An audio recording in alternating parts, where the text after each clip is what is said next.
Hello viewers, welcome back to Suman TV. The great grandson, freedom fighter Kanneganti Hanumantrao garu, PhD in American Studies, అమెరికాలో ఉన్నటువంటి 12 యూనివర్సిటీస్లో expertise, అంతేకాకుండా centre for human security studies founder and executive director Ramesh Kanneganti గారు మనతో పాటు ఉన్నారు. సార్తో మాట్లాడదాం. నమస్తే సార్. నమస్తే నవీన గారు. నమస్తే సార్. ఇప్పుడు కెనడా కూడా ఒక బర్నింగ్ టాపిక్ అయిపోయింది. అంటే ట్రంప్ ఎఫెక్ట్ ఏదైతే ఉందో అది కెనడా మీద కూడా పడింది అనుకోవచ్చు.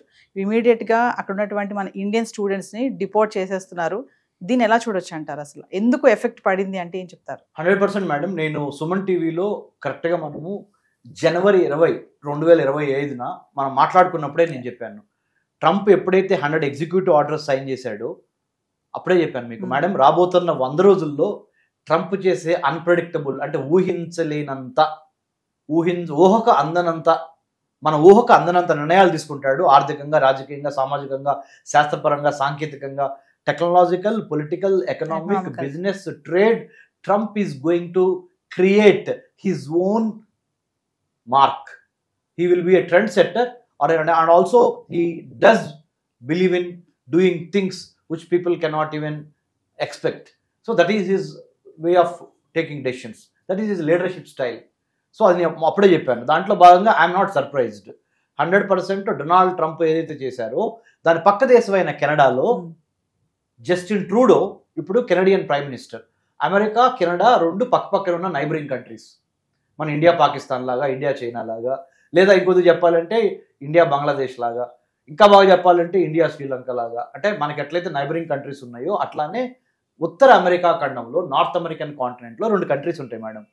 నార్త్, ఫర్దర్ అప్ నార్త్లో కెనడా ఉంటుంది, బోర్డర్ యువతల అంటే ఇటు అమెరికా ఉంటుంది. సో అమెరికాలో తీసుకునే ప్రతి నిర్ణయము కెనడా మీద, కెనడాలో తీసుకునే కొన్ని నిర్ణయాలు అమెరికా మీద ప్రభావం చూపిస్తూ ఉంటాయి. ఎందుకంటే you can choose your friend but you can't choose your neighbour, right? So Donald Trump తీసుకున్న నిర్ణయం ఏదైతే ఉందో, ఇల్లీగల్ ఇమిగ్రెంట్స్ని ఆయా దేశాలకి బలవంతంగా బై ఫోర్స్ ఐఎమ్ డిపోర్టింగ్, అంటే ఒక ఏరోప్లేన్లో కూర్చోబెట్టి మిమ్మల్ని మీ దేశాలకి పంపించేస్తున్నాను, అవసరమైతే సంకెళ్ళు వేసి, hand cuffed. This is the decision taken by president Donald Trump. Obviously నేను చెప్పాను, అమెరికా తీసుకున్న నిర్ణయం, United States of American president తీసుకున్న నిర్ణయాన్ని not only Canada but also in the days to come UK కూడా స్టార్ట్ చేసింది, Australia, New Zealand and many other countries, Japan, South Korea, many other Gulf countries, Gulf cooperation council countries, Iran, ఇవి ఉన్నాయి కదా మనకి, ఇటు Oman, Bahrain, Qatar, ఈ కంట్రీస్తో పాటుగా Saudi Arabia తప్పనిసరిగా వాళ్ళు కూడా ఫాలో అవుతారు. కాబట్టి ఇట్ ఈస్ ఎ క్యావియేట్ అంటే తెలుగులో హెచ్చరిక. ఇంకో పదము వార్నింగ్. ఏంటంటే మన ఇండియన్స్ ఎక్కడున్నా దయచేసి మీ డాక్యుమెంట్స్ ప్రాపర్గా ఉన్నాయా లేవా, మీ పాస్పోర్ట్ ఎక్స్పైర్ అవుతుందా, మీ వీసా ఎక్స్పైర్ అవుతుందా, మీరు సబ్మిట్ చేసిన financial documents to get visa to go to other countries like UK, USA, Canada, Germany, France, Australia, Japan, New Zealand, please cross-check your documents one more time.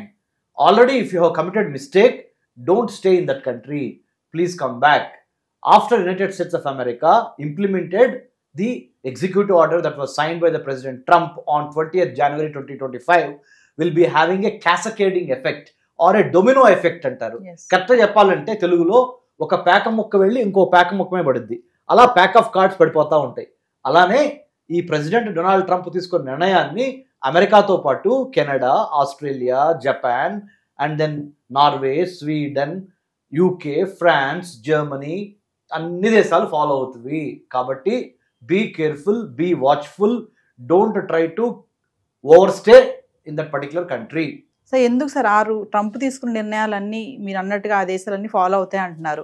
ఎందుకు follow అవ్వాలి? ఏంటి reason ఏంటి అంటారు? Follow అవ్వకపోతే వచ్చే effects ఏంటి? ఎందుకు follow అవ్వాలి ప్రెసిడెంట్ ట్రంప్ నిర్ణయాన్ని వేరే దేశాలు? ఎందుకంటే మేడం 1990 నుంచి లిబరలైజేషన్, ప్రైవేటైజేషన్, గ్లోబలైజేషన్ అనే ఒక ఆర్థిక విధానం స్టార్ట్ అయింది.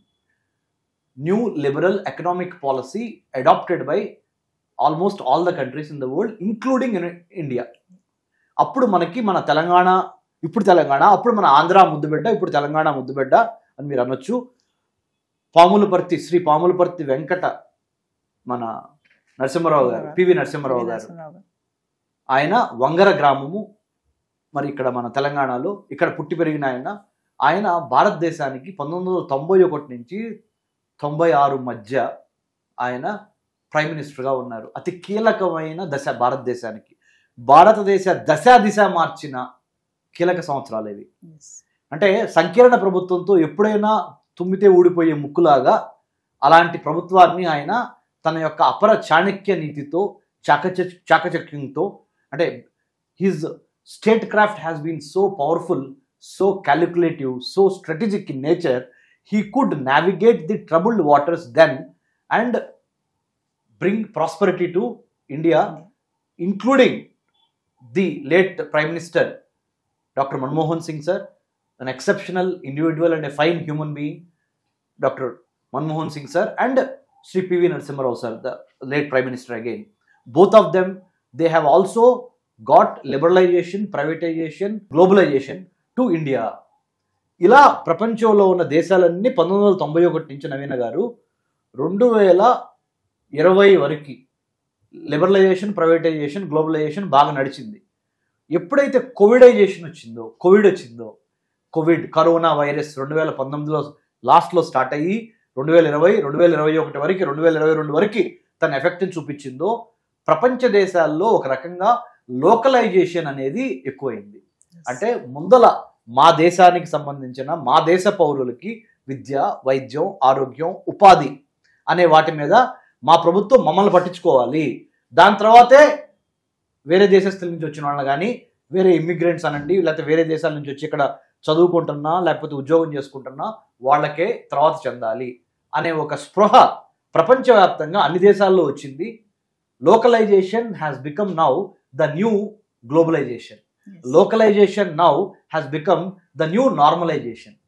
Localization now has become the new universalization. First లోకల్స్కి అవకాశాలు ఇచ్చి, లోకల్స్ చక్కగా ఉన్నప్పుడే, ఈ ప్రాంత వాసులు ఇక్కడ పుట్టి పెరిగిన వాళ్ళు హ్యాపీగా ఉన్నప్పుడే తర్వాతే మీరు వేరే దేశస్తులకి, అంటే తెలుగులో చెప్పాలంటే అయిన వాళ్ళకి ఆకుల్లో, కాని వాళ్ళకి కంచాల్లో పెట్టే విధానాన్ని మార్చుకుందాము అనే ఒక స్పృహ అమెరికాతో పాటుగా చాలా అమెరికా మిత్రపక్షాల్లో కూడా, మిత్రపక్షాలే కాదు మిగతా అందరిలో వచ్చింది అది. కాబట్టి these are the reasons why localization has become now a new normalization. అంటే సార్ ఒక క్వశ్చన్ చెప్పండి, ఇప్పుడు అమెరికా వచ్చేటటువంటి వాళ్ళందరూ కూడా వలస ఎవరైతే వస్తున్నారో డైరెక్ట్గా కాకుండా ఇట్లా వేరే దేశాల నుంచి అమెరికా వస్తున్నారు అనేది ట్రంప్ వాదన అంటారా? అంటే ఇప్పుడు లైక్ కెనడా తీసుకుందాం, మనము కెనడాని మిస్యూజ్ చేసుకుని అమెరికా వస్తున్నారు అని ట్రంప్ వాదన ఏమంటారు? కరెక్టే అది. కెనడాని మిస్యూజ్ చేసుకుని అమెరికాలోకి వెళ్ళిన వాళ్ళు చాలా మంది ఇండియా నుంచి, చాలా మంది ఉత్తరప్రదేశ్, హర్యానా, కేరళ, కొంతమంది ఆంధ్ర, తెలంగాణ, పంజాబ్ నుంచి చాలా ఎక్కువ మంది కెనడాకు వెళ్ళి కెనడాలో చదువుకోవడానికని స్టూడెంట్ వీసా తీసుకుని వెళ్ళి ఫీజులు కట్టి కొద్దిగా కట్టి, కెనడాలో లిబరల్గా ఉంటాయి యూనివర్సిటీస్, అక్కడ అడ్మిషన్ తీసుకొని అక్కడికి వెళ్ళిన తర్వాత 2-3 నెలల తర్వాత ఆరోగ్య రీచో, క్లైమేట్ రీచో అనుకూలించట్లేదని చెప్పి అడ్మిషన్ క్యాన్సిల్ చేసుకొని డబ్బులు వాపస్ తీసుకొని, కెనడా లిబరల్ కంట్రీ అని చెప్పాను నేను, డబ్బులు వాపస్ తీసుకొని అక్కడ యూనివర్సిటీస్ మళ్ళీ వాపస్ ఇచ్చినాయి. ఆ డబ్బులతో మధ్యవర్తుల్ని, దళారుల్ని నమ్మి అమెరికాకి కెనడాకి ఉన్న బోర్డర్ దాటి అమెరికాలో ప్రవేశించినప్పుడు అమెరికాలో ఉన్న United states customs and immigration service కానీ, ఐస్ అంటే మన కస్టమ్స్ ఎన్ఫోర్స్మెంట్ ఏజెన్సీ అంటారు అమెరికాలో, అది కానీ పట్టుకోవడం జరిగింది, ఇన్వెస్టిగేషన్ చేయడం జరిగింది. వాళ్ళకి అర్థమైంది ఏంటంటే ఇండియా నుంచి టౌట్స్, దళారులు, మధ్యవర్తులు, బ్రోకర్లు, మీరు ఏవైనానండి, వాళ్ళని పట్టుకొని, అంటే కరెక్ట్ ఇంటెన్షన్స్తో కాకుండా, మంచి ఇంటెన్షన్తో కాకుండా, మంచి ఉద్దేశంతో కాకుండా తీసుకున్న వీసా ఒకటి లోపలికి చొరబడి వేరే పనులు చేయడం అనేది దొరికింది. కాబట్టి ప్రెసిడెంట్ ట్రంప్ తన నిర్ణయాన్ని మార్చుకున్నాడు. ఏమని?